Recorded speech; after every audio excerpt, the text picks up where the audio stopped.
Hello everyone, good afternoon to all of you. आज हम लोग राजनीति विषय में राज्य के नीति निर्देशक तत्व और मूल अधिकार में अंतर को जानेंगे। पिछले क्लास में हम लोग मूल अधिकार और राज्य के नीति निर्देशक तत्व को अलग अलग क्लास में हम लोग पढ़ चुके हैं और आज जो है हम लोग दोनों में क्या अंतर है इसे जानते हैं। तो आइए हम सबसे पहले जानते हैं कि मूल अधिकार और राज्य के नीति निर्देशक तत्व में क्या अंतर है। जैसा कि हम लोग जानते हैं कि मूल अधिकार की चर्चा संविधान में भाग 3 के अनुच्छेद 12 से 35 तक में जो है दिया गया है। मूल अधिकार की चर्चा संविधान के भाग 3 में है, अनुच्छेद 12 से 35 तक में इसका वर्णन किया गया है। वहीं राज्य के नीति निर्देशक तत्वों की चर्चा संविधान के भाग 4 और अनुच्छेद 36 से 51 तक में इसका वर्णन किया गया है। तो मूल अधिकार 12 से 35 तक में जितनी भी अधिकार एक व्यक्ति को है, ये सारी बातें 12 से 35 तक में दिया गया है। और राज्य के नीति निर्देशक तत्व जो है ये भाग 4 के अनुच्छेद 36 से 51 तक में है। तो सबसे पहले हम जानते हैं कि मूल अधिकार क्या है। मूल अधिकार क्या है इसका तो पूरा डिटेल से जो है हम लोग पिछले वीडियो में पढ़ चुके हैं। आज सिर्फ इसका अंतर को जानते हैं। पहला है कि मूल अधिकार एक राजनीतिक अधिकार है। मूल अधिकार एक राजनीतिक अधिकार है और इसका उद्देश्य होता है कि देश में लोकतांत्रिक राजनीतिक व्यवस्था स्थापित किया जाए। ये मूल अधिकार का होता है। वही नीति निर्देशक तत्व का उद्देश्य होता है सामाजिक, आर्थिक और लोकतंत्र की स्थापना करना होता है। नीति निर्देशक तत्व में होता है कि समाज में जो आर्थिक प्रक्रिया है ये लोकतंत्र की स्थापना करता है। आगे जो है मूल अधिकार और फिर मूल अधिकार जो है ये एक तरह से नकारात्मक प्रकृति का होता है, क्योंकि ये राज्य को बहुत तरह के जो काम होते हैं वो करने से रोकता है। बेशक जो है ज़्यादातर समय से अच्छे के लिए ही होता है, क्योंकि मूल अधिकार जो है इसे इसलिए नकारात्मक कहा जाता है क्योंकि ये व्यक्तिगत अधिकार का जब हनन होता है तब इसे जो है रोकने के लिए संविधान में जो भी प्रक्रिया दिया गया है, जो भी अधिकार संविधान में जो है एक व्यक्ति को दिया गया है, वो सारा अधिकार मूल अधिकार के अंतर्गत आता है। और ये अधिकार अगर कोई भी किसी भी संस्था के द्वारा या कोई नेता के द्वारा या फिर और किसी भी वजह से अगर एक व्यक्ति का अगर किसी भी तरह का अधिकार का अगर हनन होता है तो उस समय न्यायालय जो है आगे आकर इसकी जो है संरक्षण करते हैं। लेकिन नीति निर्देशक तत्व में ऐसा नहीं है। नीति निर्देशक तत्व जो है ये प्रकृति सकारात्मक होती है। इसकी जो प्रकृति, इसका जो नेचर होता है ये सकारात्मक होता है, क्योंकि ये राज्य को एक कल्याणकारी राज्य बनाने की ओर अग्रसर करता है। तो हम जानते हैं कि कल्याणकारी राज्य में क्या क्या आता है।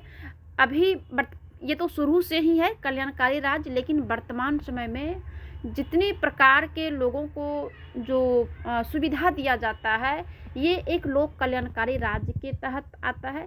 लोक कल्याणकारी राज्य क्या है, इसका कार्य, विशेषता, परिणाम, ये सारे जो है लोक कल्याणकारी राज्य के वीडियो में जो है जाकर जो है आप लोग देख सकते हैं।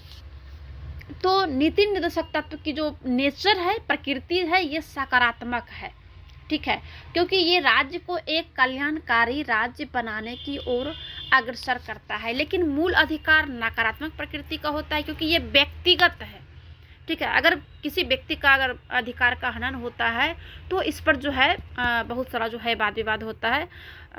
आगे इसको और डिटेल से पढ़ेंगे। मूल अधिकार जो है वाद योग्य होता है। ये क्यों है वाद योग्य? क्योंकि इसके हनन पर कोर्ट में याचिका दायर की जा सकती है। जैसा कि हमने ऊपर में बताया कि मूल अधिकार जो है ये व्यक्तियों का अधिकार है। अगर इस अधिकार का किसी ने हनन करता है तो आप कोर्ट में जाकर दायर याचिका कर सकते हैं। और उसे न्यायालय द्वारा लागू करवाया भी जाता है।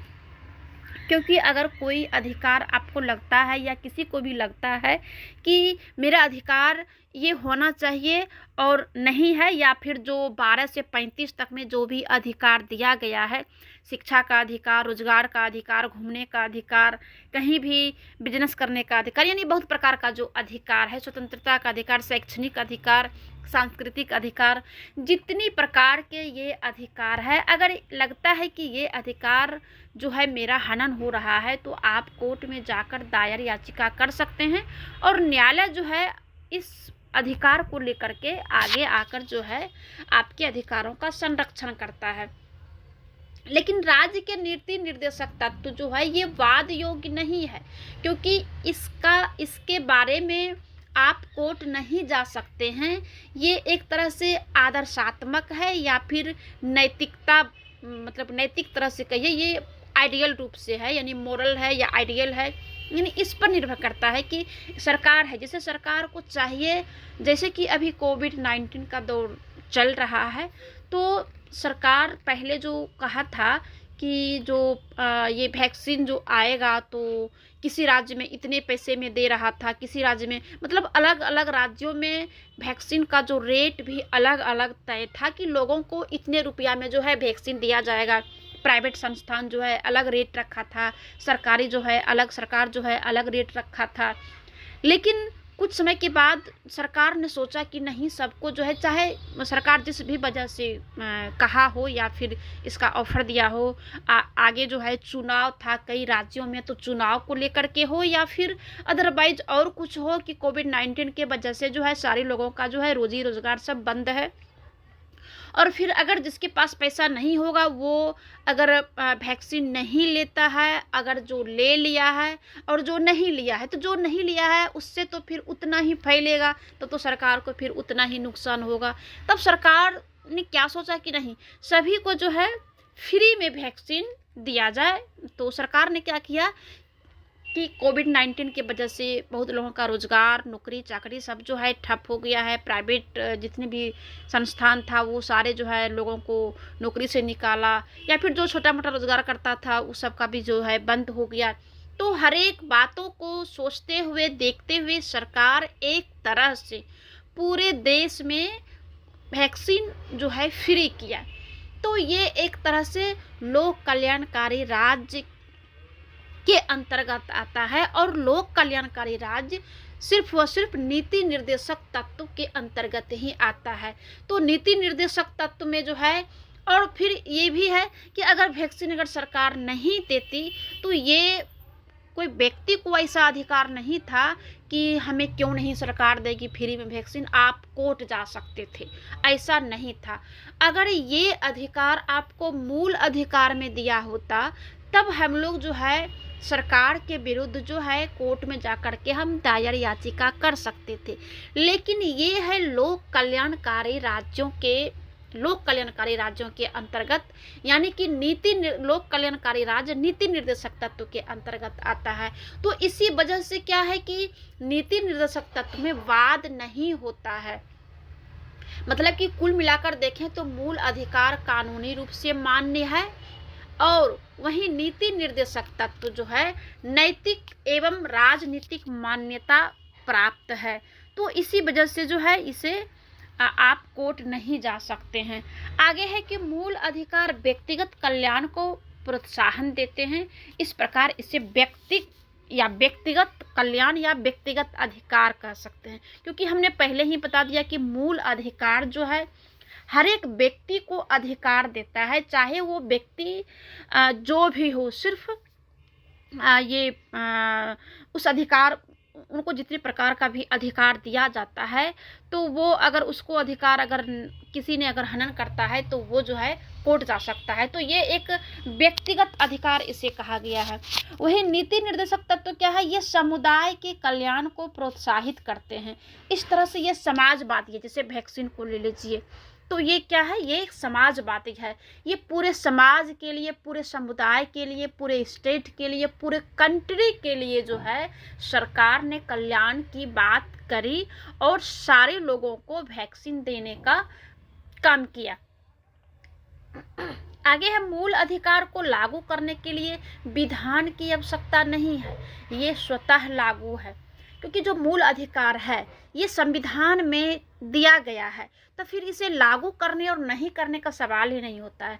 लेकिन जो नीति निर्देशक तत्व है, तो ये इसे लागू करने के लिए विधान बनाने की आवश्यकता होती है, ये स्वतः लागू नहीं होते हैं। जैसे कि सरकार जो है कोई योजना लाती है, या फिर हाँ, किसी भी प्रकार का अगर सरकार योजना लाती है तो उसे जो है उसमें कुछ काम करना पड़ता है, उसमें कुछ विधान बनाना पड़ता है।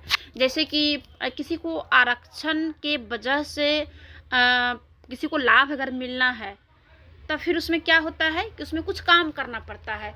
तो ये जो है नीति निर्देशक तत्व में होता है, ना कि मौलिक अधिकार में। मौलिक अधिकार फिक्स है और उसमें जो है घटाया बढ़ाया उससे नहीं जाता है।